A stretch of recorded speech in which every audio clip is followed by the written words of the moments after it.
అందరికీ నమస్కారాలు. ఈరోజు నేను పర్చూరు నియోజకవర్గం చినగంజాం మండలం కొత్తపల్లి గ్రామానికి వచ్చాను.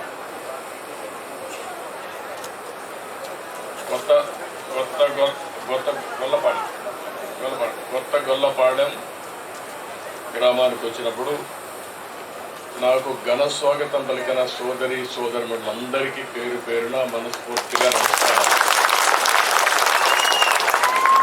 ఇది ఒక తీర ప్రాంతం. ఎప్పుడు కూడా చినగంజాం అనేది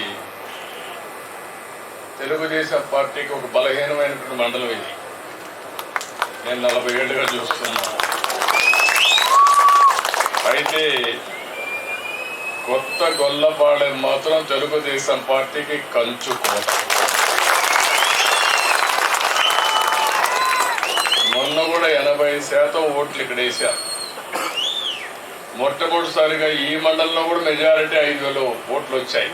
అంటే గాలి మారుతా ఉంది.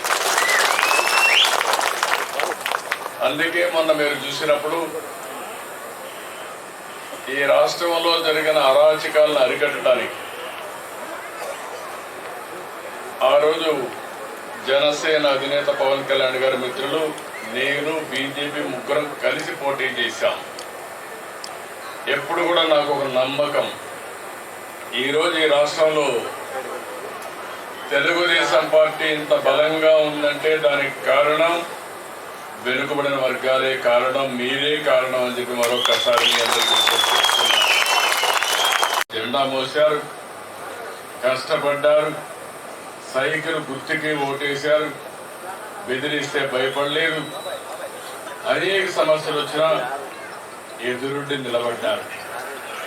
అందుకే నేను ఎంపిక చేసిన గ్రామం కూడా మీరు చూస్తే, నేను ఇలాంటి గ్రామాలు చూడాలి, మీకు ఒక భరోసా ఇవ్వాలి.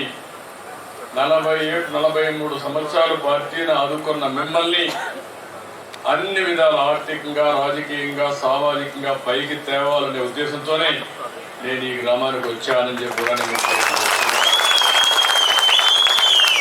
నేను ఇటీవల కొత్త కార్యక్రమానికి శ్రీకారం చుట్టాను.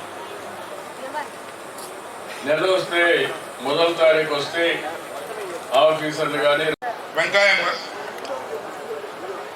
ప్రొసీజర్ ఏం చేసాం ముందు చెప్పాలి. ఏంటి మనకు ఈ ఊర్లో నీ అవగాహన ఏంటి, ఏం చేయబోతున్నాం, సంక్షేమ కార్యక్రమాలు ఏం చేస్తున్నాం, భవిష్యత్తులో ఏం చేయబోతున్నాం బ్రాడ్గా మీరు చెప్తే దానిపైన నేను చెప్తాను ఏం చేయాలి.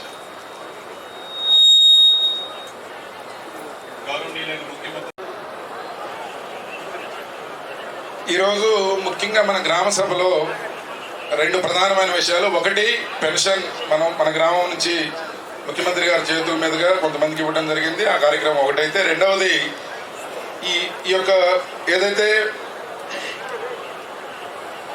P4 కార్యక్రమం మనం పెట్టుకున్నామో దాని గురించి కూడా వారు మనం ఉద్దేశించి మాట్లాడతారు. అలాగే మనందరి ఆరాధ్య దైవం మన ప్రీతమ ముఖ్యమంత్రి శ్రీ నారా చంద్రబాబు నాయుడు గారు విచ్చేశారు.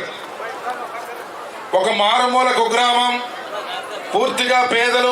మన నాయకులు శ్రీ నారా చంద్రబాబు నాయుడు గారు ముఖ్యమంత్రి అయిన వెంటనే మన జిల్లాకి వచ్చినప్పుడు ఒక గొల్లపాలెం గ్రామానికి రావాలని నిర్ణయం తీసుకొని ఈరోజు వారి పర్యటన ద్వారా ఈ ప్రాంత గతిని, గమనాన్ని మార్చిపోయే పర్యటనగా చరిత్రలో ఈ పర్యటన నిలిచిపోతుందని చెప్పి ఇక్కడ ప్రజలందరూ కూడా ఆశిస్తూ ఉన్నారు.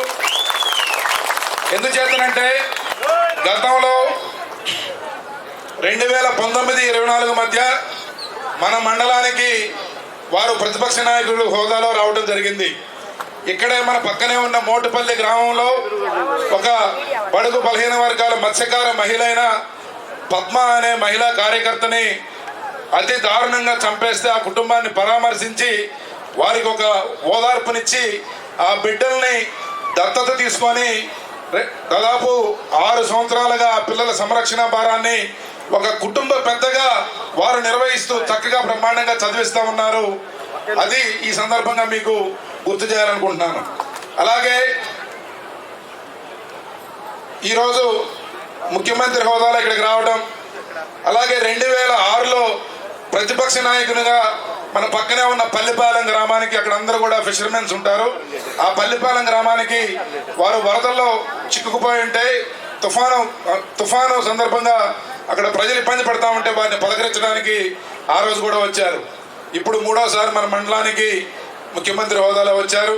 మనస్ఫూర్తిగా వారికి ప్రత్యేక ధన్యవాదాలు, కృతజ్ఞతలు మనందరి తరఫు నుంచి తెలియజేసుకుంటూ, ఈరోజు మీ అందరికీ తెలుసు ఎన్నో సంవత్సరాలుగా మన ప్రాంతం అత్యంత వెనుకబడి ఉంది. ఇక్కడ